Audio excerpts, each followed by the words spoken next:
നമസ്കാരം. ഞാൻ Sandra, consultant psychologist, Unar mind and behaviour centre.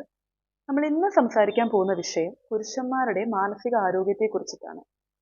അധികം ആരും ചർച്ച ചെയ്യപ്പെടാത്തതും ശ്രദ്ധിക്കപ്പെടാത്തതും എന്നാൽ ഒരുപാട് പ്രാധാന്യം അർഹിക്കുന്ന ഒരു വിഷയമാണിത്.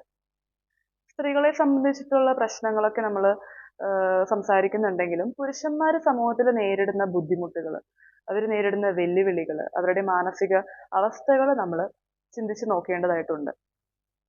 കേരളത്തിലെ പുരുഷന്മാരുടെ മാനസിക ആരോഗ്യം എത്രത്തോളം മെച്ചപ്പെട്ടതാണെന്ന് നമ്മൾ മനസ്സിലാക്കിയിരിക്കണം.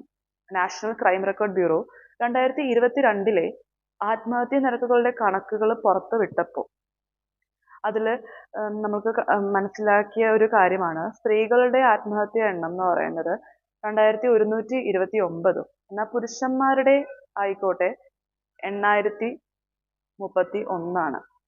ഇതിൽ നിന്ന് തന്നെ നമുക്ക് മനസ്സിലാക്കാം പുരുഷന്മാരുടെ മാനസിക ആരോഗ്യം എത്രത്തോളം ശോചനീയ അവസ്ഥയിലാണെന്നുള്ളത്. ഒരു കുഞ്ഞ് ജനിച്ചു കഴിയുമ്പോൾ തന്നെ ഒരു ആൺകുഞ്ഞ് ജനിച്ചു കഴിയുമ്പോൾ തന്നെ ഒരുപാട് ലേബലിംഗ് ആണ് അവന് ലഭിക്കുന്നത്. അതായത് കുടുംബം ഒരുപാട് പ്രതീക്ഷ അവനിൽ വെക്കുന്നുണ്ട്. കടമകളായിക്കോട്ടെ, ബാധ്യതകൾ, ഉത്തരവാദിത്തങ്ങളെല്ലാം അവന്റെ തലയിലേക്ക് ഏൽപ്പിക്കുന്ന ഒരു പ്രവണത നമ്മൾ സമൂഹത്തിലുണ്ട്. അത് ഒരുപാട് മെന്റൽ സ്ട്രെസ് അവർക്ക് ഒരു ബേർഡൻ ആയിട്ട് അവർക്ക് അത് വരുന്നുമുണ്ട്. ഒരു ആൺകുഞ്ഞായാൽ കരയാൻ പാടില്ല, ഒന്നിനെയും ഭയക്കാൻ പാടില്ല, കട്ടിയുള്ള മനസ്സായിരിക്കണം, എന്ത് പ്രശ്നങ്ങൾ വന്നാലും അതിനെ ധൈര്യത്തോടെ നേരിടണം. അങ്ങനെ ഒരു സൊസൈറ്റി നോംസ് ഉള്ളത് കൊണ്ടിട്ട് തന്നെ അവർക്ക് അതൊരു മെന്റലി അതൊരു ബേർഡൻ ആണ്.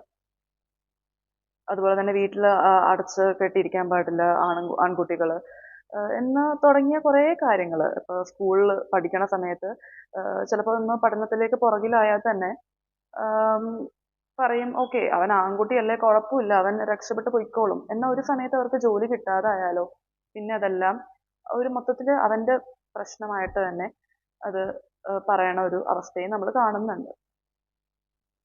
അതുപോലെ തന്നെ മറ്റൊരു പ്രശ്നമാണ് അവര് എന്താ പറയാ, നമ്മള് ഒരു ആൺകുട്ടി കരഞ്ഞാൽ നീ ആണാണ്, നീ കരയരുതെന്ന് പറയും. എന്നാൽ അതേ നമ്മൾ തന്നെ അവര് സ്നേഹം പ്രകടിപ്പിക്കുന്നില്ലെങ്കിൽ അവര് ഒട്ടും മെൻ ഈസ് നോട്ട് എക്സ്പ്രസീവ് എന്ന് നമ്മൾ പറയാറുണ്ട്. അവര് സ്നേഹം പ്രകടിപ്പിക്കാൻ അറിയില്ല.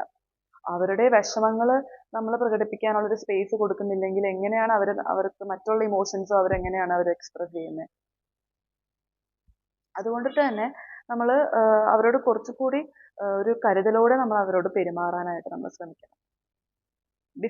മെന്റൽ ഹെൽത്ത് ഡിസോർഡേഴ്സുമായിട്ട് ബന്ധപ്പെടുത്തി നമ്മൾ സംസാരിക്കുകയാണെങ്കിൽ ഡിപ്രഷൻ എന്നൊരു മെന്റൽ ഹെൽത്ത് ഡിസോർഡർ എടുക്കുമ്പോൾ സ്ത്രീകളിൽ കൂടുതലും കണ്ടുവരുന്നത് വിഷമം, സങ്കടങ്ങളൊക്കെ ആണെങ്കിലും പുരുഷന്മാരിൽ ഡിപ്രഷൻ അത് പല രീതിയിൽ ലക്ഷണങ്ങൾ കാണിക്കാം. ആങ്കർ, ഇറിറ്റബിലിറ്റി തുടങ്ങിയ ലക്ഷണങ്ങളും പുരുഷന്മാരിൽ കാണിക്കാം. പിന്നെ men is always tend to be assertive ആണ്. അവര് ഒരു പവർ സീക്കിംഗ് ആയതുകൊണ്ടിട്ട് തന്നെ അവർക്ക് നാർസിസ്റ്റിക് എന്താ പറയാ, സെൽഫിനോട് കൂടുതൽ ഇമ്പോർട്ടൻസ് കൊടുക്കുന്നത് കൊണ്ടിട്ട് തന്നെ നാർസിസ്റ്റിക് പേഴ്സണാലിറ്റി ഡിസോർഡേഴ്സ് പുരുഷന്മാരിൽ കൂടുതൽ കണ്ടുവരാം. കൗമാരപ്രായത്തിൽ ആന്റി സോഷ്യൽ പേഴ്സണാലിറ്റി ഡിസോർഡേഴ്സിലേക്ക് അവർ പോകാനുള്ള ടെൻഡൻസി കൂടുതലായിരിക്കും. അതുപോലെ തന്നെയാണ് ADHD.